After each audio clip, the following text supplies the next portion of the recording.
Hello বন্ধুরা, তো staff potato বানাতে হলে দেখতে হবে এই ভিডিওটা। এই দেখো, আলুগুলো আমি কেটে নিয়ে ভালো করে ভেজে নিয়েছি। তারপর পুরটি তৈরি করার জন্য এখানে নিয়েছি, দুপুরের জন্য নিয়েছি আমি পনির থেকে মাখা হয়ে গেছে। তারপর কড়াইয়ে তেল দিয়ে দিলাম। কড়াইটি অনেকগুলো রান্নার পর কড়াইটিতে করা হচ্ছে, তাই জন্যে কড়াইটা এমন দশা হয়ে গেছে। তেল দেওয়ার পর সামান্য আমি জিরের গুঁড়ো আর এটা দিচ্ছি আদা বাটা আর হচ্ছে লঙ্কা বাটা খানিকটা দিয়ে দেওয়ার পর নেড়ে নেড়ে তারপর এই যে সেই পুরটি তৈরি করা ছিল পনিরের পুরটা, সেটাকে দিয়ে দিলাম। আর তার সাথে দেওয়া হচ্ছে একটু আলু সিদ্ধ, আর এখানে আছে ছোলা কলাই বাটা, এটাকে আগে থেকেই বেটে নেওয়া হয়েছিল।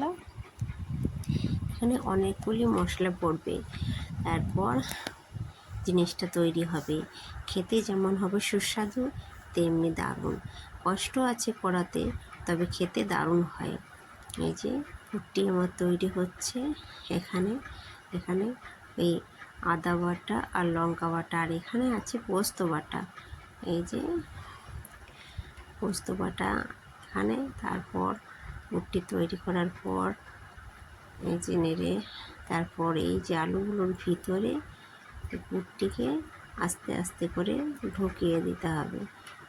তারপরেই তৈরি হয়ে যাবে স্টাফ পটেটো। খেতে দারুণ, কিন্তু খাটনি প্রচুর, একটির পর একটি করা, তাই খুবই কষ্ট করে এই জিনিসটা তৈরি করতে হয়। আর খেতে ভালো হলে কী হবে, বলছি না আগে যে কষ্ট আছে। তারপর আবারও সেই কড়াইটিতে সামান্য তেল দিয়ে দেওয়া হলো।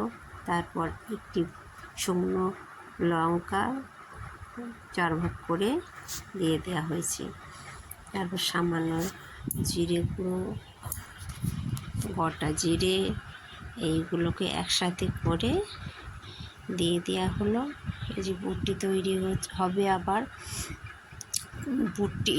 পুরটি নয়, তরকারিটি হবে। তারপর এটা আবার এই যে পোস্ত বাটাটা হয়েছিল, পোস্ত বাটা দেওয়া হলো আর টমেটো বাটা দেওয়া হলো।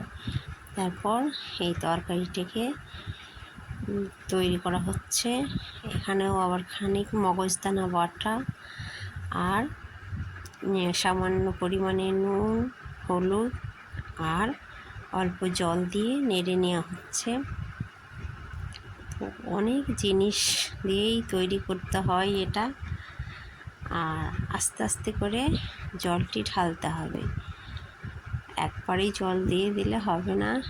আর এখানে সামান্য হলুদের গুঁড়ো, লঙ্কার গুঁড়ো সব দিয়ে দেওয়া হলো। আর অল্প নুন, আগে পুরটির জন্য নুন দেওয়া হয়েছিল, আবার এটা তরকারিটার জন্য নুন দেওয়া হলো। তো রঙটা খুব সুন্দর এসে গেছে।